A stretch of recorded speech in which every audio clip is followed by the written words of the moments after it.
అందరికీ నమస్తే. కొడంగల్ నియోజకవర్గానికి కేటాయించినటువంటి ఫార్మా విలేజ్, హకిన్పేట్, లగచల్రా, పోలేపల్లి గ్రామ పంచాయతీలకు సంబంధించినటువంటి రైతులందరినీ సమీకరించి గౌరవ ఎమ్మెల్యే నరేందర్ రెడ్డి గారు ధర్నా కార్యక్రమం నిర్వహించడాన్ని స్వాగతిస్తూ, అదేవిధంగా వారు ఎమ్మెల్యేగా ఉన్నప్పుడు, టీఆర్ఎస్ ప్రభుత్వం అధికారంలో ఉన్నప్పుడు వారు చేస్తున్నటువంటి దౌర్జన్యాలపైన, దోపిడీలపైన, ఈ ప్రాంత అభివృద్ధిలో చేస్తున్నటువంటి నిర్లక్ష్యం పైన, వీళ్ళు చేస్తున్న లంగ పనులపైన మేము ప్రశ్నిస్తే గౌరవ ఎస్పీ గారు, సిఐ గారు, గౌరవ ఎమ్మెల్యే నరేందర్ రెడ్డి గారు పాయింట్లో గన్ను పెట్టి మీరు ప్రశ్నించొద్దు, అధికార పార్టీలో చేరాలే, మీరు ఏదన్నా ఉంటే ఇంట్లో కూర్చొని రాజకీయాలు వదిలేసుకోవాలి, మీకు ప్రశ్నించే అధికారం లేదు అని మా హక్కులని కాలరాసి మమ్మల్ని ఎన్కౌంటర్ చేసిన రోజులు మర్చిపోయి, రాజ్యాంగబద్ధంగా ఈరోజు ప్రజలకు ఏదన్నా అన్యాయం జరుగుతుంటేనో, ప్రజలు ఏదన్నా పీడిత సామాజిక వర్గం లేదంటే అధికార పార్టీ తీసుకున్నటువంటి నిర్ణయాలు ఏదన్నా ఉంటే ప్రజాస్వామ్యయుతంగా ధర్నా కార్యక్రమం చేయాలి. అది గౌరవ ప్రభుత్వానికి మన విన్నపాన్ని విన్నయించుకోవాలని ఇప్పటికైనా గుర్తించినందుకు నేను వారిని అభినందిస్తూ, గౌరవ నరేందర్ రెడ్డి గారికి ఇంకో సూచన చేస్తున్నా. అయ్యా నరేందర్ రెడ్డి గారు మొన్న మా ప్రాంత రైతులను కేటీఆర్ దగ్గరికి తీసుకుపోయారు. ఆ కేటీఆర్ దగ్గరికి తీసుకపోతే ఆ కుటుంబం ఎట్లాగో సిగ్గుదాపిన కుటుంబం, ఆ కుటుంబానికి సిగ్గు శరం ఏం లేకుంటాయి. ఎందుకంటే 10 సంవత్సరాలు ఈ ప్రాంత ప్రజలను, ఈ తెలంగాణ రైతాంగాన్ని, ఈ ప్రాంతంలో పుట్టినటువంటి ప్రతి బిడ్డను పీడించి ఒక జనరేషన్ని నాశనం చేసి ఇక్కడ లక్షల కోట్ల రూపాయలు సంపాదించుకొని దోపిడీ చేసుకొని తిన్న కుటుంబం కాబట్టి వాళ్ళు సిగ్గుదప్పిపోయారు. వాళ్ళకి సిగ్గు శరం ఎలాగో లేవు కాబట్టి నీకన్నా ఉందని నేను భావిస్తున్నా. ఎలాగో కేటీఆర్ దగ్గరికి వెళ్ళినావు, మరి కేటీఆర్ దగ్గరికి వెళ్ళినప్పుడు ఈ ఫార్మాసిటీని తీసుకొని వచ్చిన సన్నాసి ఎవడో నువ్వు కేటీఆర్ గారిని అడిగింటే మేము సంతోషిస్తుంటిమి. ముచ్చెల్ర దగ్గర 3 మండలాల రైతాంగాన్ని మొత్తం సర్వనాశనం చేసి 20,000 ఎకరాలను అప్పనంగా దోసుకున్నది ఎవరండి? కేటీఆర్ కుటుంబం కాదా? మరి ఆ ప్రాంత రైతాంగానికి ఆ రోజు అభివృద్ధి పేరుతో భూములు గుంజుకున్నప్పుడు నీవు అధికార పార్టీలోనే ఎమ్మెల్యేవు కదా, ఆ రోజు మీరు 20,000 ఎకరాలు గుంజుకుంటేనేమో అభివృద్ధి.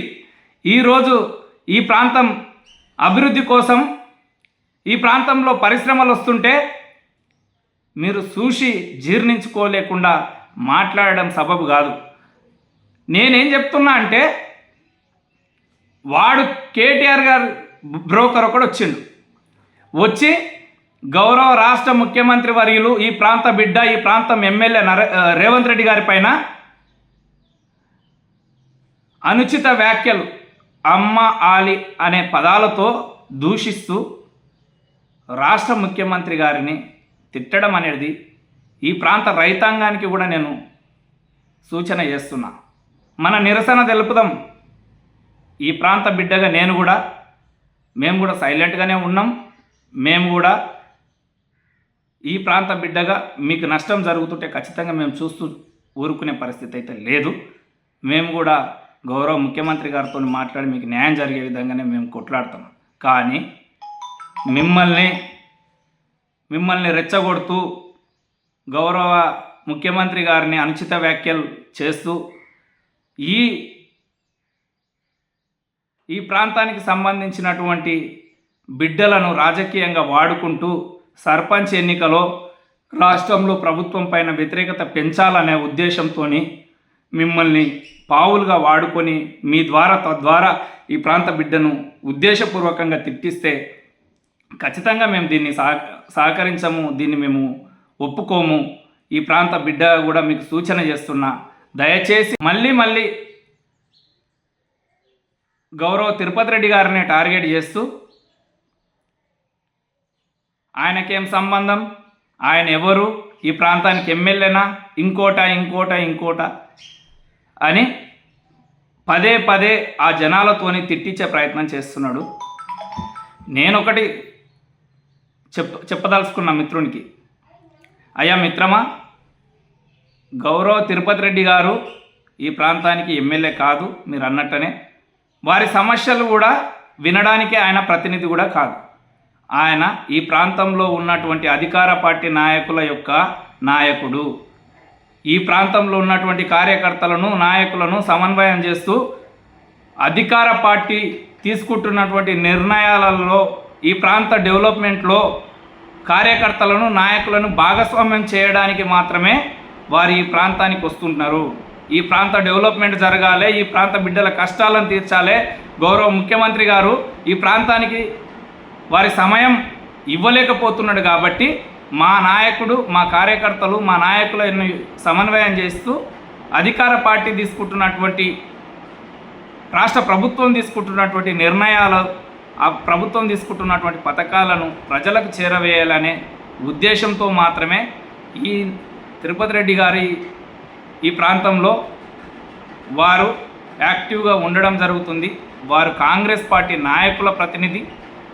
వారు ఈ ప్రాంత డెవలప్మెంట్ కోసం గత 10 సంవత్సరాలుగా అహర్నిశలు కృషి చేస్తూ మా నాయకుడు అందుబాటులో ఉన్నా లేకున్నా ప్రతి ఒక్క కార్యకర్తను కాపాడుకుంటూ ఈ ప్రాంతంలో వారు తిరుగుతున్నారు. అది కూడా జీర్ణించుకోలేని మీరు వారి క్యారెక్టర్ పైన, వారి కుటుంబం పైన ఉద్దేశపూర్వకంగా టార్గెట్ చేస్తూ కుటుంబ పాలన అనే ముద్ర వేయాలనే దురుద్దేశంతో మాత్రమే మీరు మాట్లాడుతున్నారు. అది ఏమాత్రం తగదు. వారిది కుటుంబ పాలన కాదు. మీలాక లక్షల కోట్ల రూపాయలు దోసుకొని తినే కుటుంబం కాదు. వారు వీలైతే 10 రూపాయలు పేదవాడికి సాయం చేసే కుటుంబమే. ఏ పేదవాడి దగ్గర మీరు మీ నాయకుడు దోసుకొని తిన్నట్లు తినే రకం కాదు అనేది ఇంకొకసారి మీ దృష్టికి తీసుకొని వస్తున్నా. నేను ఇంకో విషయం చెప్పదలుచుకున్నా. ఇదే కేటీఆర్ గారు వేలాది ఎకరాల భూములను కాళేశ్వరంలో ముంచిన రోజు నీవు ఎవని సంఖ్య నాకుతున్నావు శంకర్? ఏడదావుకొని ఉన్నావు. రాత్రికి రాత్రే 7 ఊళ్ళ గ్రామాలలోకి వాటర్ వదిలేసి ఆ 7 ఊళ్ళను, ఆ 7 ఊళ్ళ ప్రజలను ఖాళీ చేయించిన రోజులు మర్చిపోయినావా శంకర్? ఆ రోజు అధికార పార్టీ మోచేతి నీళ్లు తాగుతున్నావా? ఆ రోజు మీరు చేస్తే అభివృద్ధి, ఈరోజు మేము చేస్తే అభివృద్ధి కాదా? అదేవిధంగా ఈ ప్రాంతానికి వచ్చినావు. ఈ ప్రాంతానికి వచ్చిన నీవు ఈ ప్రాంతంలో జరుగుతున్నటువంటి అభివృద్ధి పైన కూడా ఒక కన్నేసి పోవాలే కదా. ఈ ప్రాంతానికి వచ్చిన ఇంజనీరింగ్ కాలేజీని చూపించాలి. ఈ ప్రాంతానికి వచ్చిన మెడికల్ కాలేజ్ గురించి మాట్లాడాలి. ఈ ప్రాంతానికి వచ్చిన వెటర్నరీ కాలేజ్ గురించి మాట్లాడాలి. ఈ ప్రాంతానికి వస్తున్నటువంటి గురుకుల యూనివర్సిటీ గురించి మాట్లాడాలి. అదేవిధంగా ఈ ప్రాంతానికి వచ్చిన మహిళా డిగ్రీ కళాశాలను గురించి మాట్లాడాలి.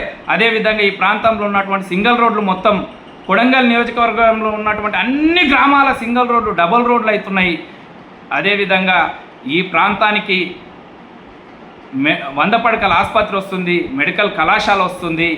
అదేవిధంగా ఈ ప్రాంత రైతాంగం జీవితంలో ఎప్పుడన్నా ఈ ప్రాంత రైతాంగానికి సాగునీరు వస్తుందా, అసలు చూస్తామా ఈ జీవితంలో, ఈ సచ్చినాని రోజులలో చూస్తామా అనుకున్న పరిస్థితుల్లో ఉన్న మా రైతాంగానికి 1,20,000 ఎకరాలకు నారాయణపేట కొడంగల్ లిఫ్ట్ ఇరిగేషన్ ద్వారా నీళ్ళు అందియడానికి నిధులు కేటాయించి పనులు మొదలుపెట్టిండు.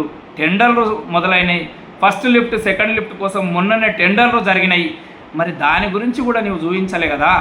ఈ ప్రాంతానికి వికారాబాద్ కృష్ణా రైలును 10 సంవత్సరాల నుంచి టీఆర్ఎస్ ప్రభుత్వం కేసీఆర్ గారు ఆపితే ఈరోజు 350 కోట్ల రూపాయల నిధులు కేటాయించి కృష్ణా వికారాబాద్ రైల్వే లైన్ పనులను సర్వేలు మొదలైనవి.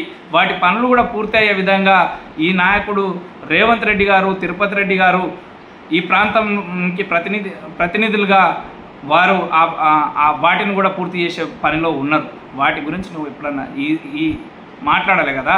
వీటన్నింటిని వదిలేసి ఈ ప్రాంత బిడ్డలను రెచ్చగొట్టి ఉద్దేశపూర్వకంగా రాజకీయాలు చేయలే అనే ఉద్దేశం మీది.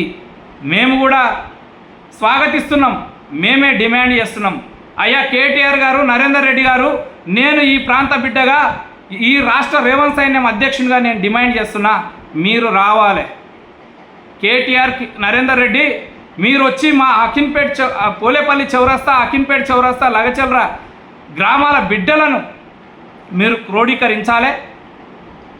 నరేందర్ రెడ్డి కేటీఆర్ చచ్చుడో ఈ ఫార్మా విలేజ్ ఆగుడో అనే నినాదంతో మీరు ధర్నా చేయాలి.